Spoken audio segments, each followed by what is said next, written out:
नमस्कार दोस्तों। भारतीय न्यायपालिका देश के हर नागरिक के अधिकारों की रक्षा करती है, लेकिन जब खुद की बात आती है, जजों की नियुक्ति और पदोन्नति की आती है, तो क्या वही पारदर्शिता पूरी तरह होती है?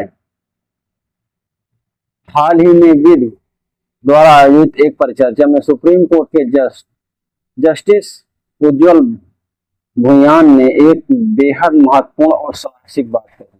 उन्होंने कहा कि कॉलेजियम द्वारा किसी योग्य जज की पदोन्नति न करने का कारण न बताना उस जज और पूरी न्यायपालिका के साथ एक तरह का अन्याय है। जस्टिस भुइयां कहते हैं, जब बिना कोई कारण बताए किसी सक्षम और योग्य जज को आगे बढ़ाने से रोक दिया जाता है, तो इससे न्यायपालिका को ही नहीं बल्कि देश को बहुत नुकसान होता है।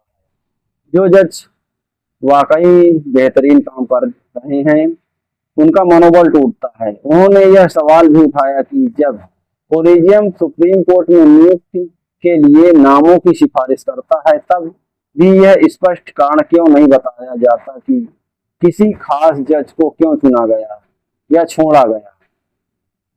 यह मुद्दा सिर्फ कॉलेजियम तक सीमित नहीं है। सॉलिसिटर जनरल तुषार मेहता ने भी सुप्रीम कोर्ट में सुनवाई के दौरान कहा था कि कार्यपालिका जब किसी संस्था में चयन करती है तो उसकी जवाबदेही होती है, लेकिन क्या अदालत सब में न्यायाधीशों को चुनौती है?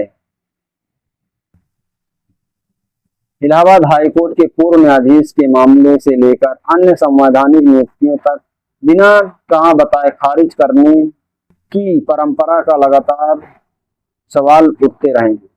यदि न्याय प्रणाली में पारदर्शिता नहीं होगी तो संस्था पर जनता का विश्वास प्रभावित हो सकता है।